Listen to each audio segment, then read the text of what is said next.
Dear learners, আজকে আমরা খুবই খুবই গুরুত্বপূর্ণ একটা গ্রামার নিয়ে আলোচনা করব এবং সেটি হচ্ছে সাবজেক্ট ভার্ব এগ্রিমেন্ট।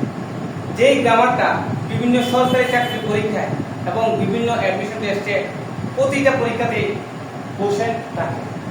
আজকে আমরা সাবজেক্ট ভার্ব এগ্রিমেন্টের পার্ট 1 এ শিখব এবং খুবই সহজ এবং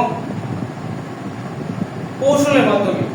আমরা দেখেছি সাবজেক্ট ভার্ব এগ্রিমেন্ট থেকে প্রশ্ন আসলে শত শত স্টুডেন্ট তাদের কনফিউশনে পড়তে হয় যে আসলে সাবজেক্টের পর ভার্বটা কি হবে, সিঙ্গুলার হবে নাকি প্লুরাল হবে। চলুন সেই সম্পর্কে আমরা বিস্তারিত আলোচনা করি। দেখুন, আমরা জানি নরমালি একটা সেন্টেন্সের স্ট্রাকচার হয় subject plus verb plus object অথবা কমপ্লিমেন্ট। এখন আমরা জানি সাবজেক্ট সিঙ্গুলার হলে ভার্ব সিঙ্গুলার, সাবজেক্ট প্লুরাল হলে ভার্ব প্লুরাল হবে। এটা আমরা সবাই মোটামুটি জানি। এখন কোনগুলা সিঙ্গুলার ভার্ব এবং কোনগুলা সিঙ্গুলার ভার্ব নয় এখানে আমরা দেখুন auxiliary verb am is are was were have has had do does it. এখানে আমাদের যে মার্ক করা চিহ্নগুলো আছে সেই শব্দটি হচ্ছে সিঙ্গুলার ভার্ব, যেমন ইজ, ওয়াজ, হ্যাজ, ডাজ। সাধারণত এই চারটা যে শব্দ শেষে এস থাকে এই চারটাকে বলা হয় সিঙ্গুলার ভার্ব এবং এই সিঙ্গুলার ভার্বগুলো কাদের সাথে ইউজ করা হয়?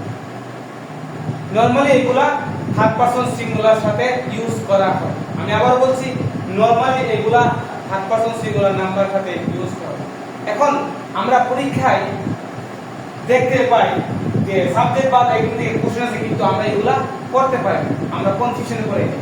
এখন তদ্রূপে আমরা দুই একটা এক্সাম্পলের মাধ্যমে এগুলো দেখেন।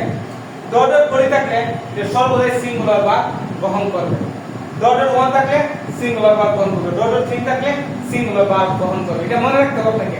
Dot 2 everybody, allbody, fewbody, somebody. Dot 1 everyone, someone. Dot 3 everything, something. এগুলো থাকলে আমরা সিঙ্গুলার ভার্ব ব্যবহার করব।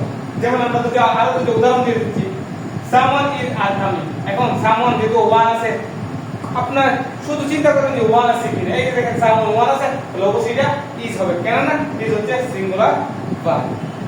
তো এভরিবডি বডি আছে, আমরা সিঙ্গুলার নুন হ্যাভ হবে না, হ্যাজ হবে, অবশ্যই হ্যাজ হবে।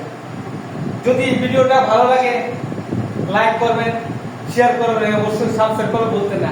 এরপরে আরো নেক্সট সুন্দর সুন্দর ভিডিও পেতে আমাদের চ্যানেলের সঙ্গে থাকবেন এবং আপনারা যে কোনো ধরনের প্রশ্ন থাকে কমেন্টে প্রশ্ন করবেন, আমরা রিপ্লাই দেওয়ার চেষ্টা করব।